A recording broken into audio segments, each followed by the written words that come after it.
ಮಾಂಸ ಪ್ರಿಯರೇ ಎಚ್ಚರ, ನೆರೆ ರಾಜ್ಯದ ಕೋಳಿಗಳಿಗೆ ನೋ ಎಂಟ್ರಿ. ಮಾಂಸ ಪ್ರಿಯರಿಗೆ ಬಿಗ್ ಶಾಕ್ ಎದುರಾಗಿದೆ. ನೀವು ಏನಾದ್ರೂ ಮಾಂಸಾಹಾರಿಗಳು ಆಗಿದ್ದರೆ ನೀವು ನೋಡಲೇಬೇಕಾದ ಸ್ಟೋರಿ ಇದು. ಈಗಾಗಲೇ ನೆರೆ ರಾಜ್ಯಗಳಾದ ಆಂಧ್ರ, ತೆಲಂಗಾಣ, ಮಹಾರಾಷ್ಟ್ರದಲ್ಲಿ ಹಕ್ಕಿ ಜ್ವರ ಪ್ರಕರಣಗಳು ಕಾಣಿಸಿಕೊಂಡಿದೆ. ಸದ್ಯ ಕರ್ನಾಟಕದಲ್ಲಿ ಚಿಕನ್ ವ್ಯಾಪಾರಿಗಳು ಅಲರ್ಟ್ ಆಗಿದ್ದಾರೆ.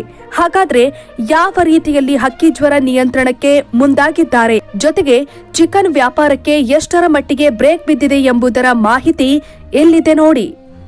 ಆಂಧ್ರ, ತೆಲಂಗಾಣ, ಮಹಾರಾಷ್ಟ್ರದಲ್ಲಿ ಹಕ್ಕಿ ಜ್ವರ, ಕರ್ನಾಟಕದಲ್ಲಿ ಅಲರ್ಟ್, ಬೇರೆ ರಾಜ್ಯದ ಕೋಳಿಗಳಿಗೆ ನಿರ್ಬಂಧ. ಬಿಸಿಲಿನ ತಾಪದ ಪರಿಣಾಮ ಕೋಳಿ ಮಾಂಸ ವ್ಯಾಪಾರ ಕಡಿಮೆಯಾಗಿದೆ. ನೆರೆ ರಾಜ್ಯಗಳಾದ ಆಂಧ್ರ, ತೆಲಂಗಾಣ, ಮಹಾರಾಷ್ಟ್ರದಲ್ಲಿ ಹಕ್ಕಿ ಜ್ವರ ಪ್ರಕರಣಗಳು ಹೆಚ್ಚಾಗಿದ್ದು ಜನರಲ್ಲಿ ಆತಂಕ ಮೂಡಿಸಿದೆ. ನಮ್ಮ ಕರ್ನಾಟಕದಲ್ಲಿ ಹಕ್ಕಿ ಜ್ವರ ಪತ್ತೆಯಾಗಿಲ್ಲ, ಆದರೂ ಜನ ಆತಂಕಕ್ಕೆ ಒಳಗಾಗಿದ್ದಾರೆ. ಸದ್ಯ ರಾಜ್ಯದ ಹಲವೆಡೆ ಈಗಾಗಲೇ ಮುನ್ನೆಚ್ಚರಿಕೆ ಕ್ರಮ ತೆಗೆದುಕೊಂಡಿದ್ದಾರೆ. ಹೊರ ರಾಜ್ಯಗಳ ಕೋಳಿ ಮೊಟ್ಟೆಗಳ ಆಮದು ಸ್ಥಗಿತ ಮಾಡಲಾಗಿದೆ. ತೆಲಂಗಾಣದಲ್ಲಿ H5N1 ವೈರಸ್ನಿಂದ ಉಂಟಾಗುವ ಸೋಂಕಿಗೆ ಕೋಳಿಗಳು ಮೃತಪಡುತ್ತಿದ್ದು, ಇದರ ಪರಿಣಾಮವಾಗಿ ಕರ್ನಾಟಕದ ಗಡಿ ಭಾಗಗಳಲ್ಲಿ ಆತಂಕ ಮನೆ ಮಾಡಿದೆ. ಆಂಧ್ರ, ತೆಲಂಗಾಣ, ಮಹಾರಾಷ್ಟ್ರದಲ್ಲಿ ಕೋಳಿಗಳ ಮಾರಣ ಹೋಮ ನಡೆಯುತ್ತಿದೆ. ಸಂಯುಕ್ತ ನೆಲ್ಲೂರು ಜಿಲ್ಲೆಯ ಗುಡೂರು, ಸುಳ್ಳೂರುಪೇಟ, ನಾಯ್ಡುಪೇಟ ಮತ್ತು ವೆಂಕಟಗಿರಿ ಪ್ರದೇಶಗಳಲ್ಲಿ ಚಿಕನ್ ಶಾಪ್ಗಳಲ್ಲಿ ನೂರಾರು ಕೋಳಿಗಳು ಸಾಯುತ್ತಿವೆ. ಇದಕ್ಕೆ ಜನ ತೀವ್ರ ಕಳವಳ ವ್ಯಕ್ತಪಡಿಸಿದ್ದಾರೆ.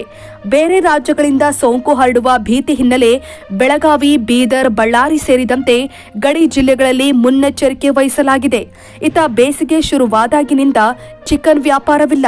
ಅದರ ಜೊತೆಗೆ 20% 30% ಬೆಲೆ ಇಳಿಕೆ ಕಂಡಿದೆ ಅಂತ ಕೋಳಿ ಶಾಪ್ ಮಾಲೀಕರು ಹೇಳುತ್ತಿದ್ದಾರೆ. ಸದ್ಯ ಬೇರೆ ರಾಜ್ಯಗಳಿಂದ ಬರುವ ಕೋಳಿ ಹಾಗೂ ಮೊಟ್ಟೆಗಳಿಗೆ ನಿರ್ಬಂಧ ವಿಧಿಸಲಾಗಿದೆ. ರಾಜ್ಯದಲ್ಲಿ ಹಕ್ಕಿ ಜ್ವರ ಇಲ್ಲದೇ ಇದ್ರೂ ಬಿಸಿಲಿನ ತಾಪದ ಪರಿಣಾಮ ಕೋಳಿ ಮಾಂಸದ ವ್ಯಾಪಾರ ಕಡಿಮೆಯಾಗಿದೆ.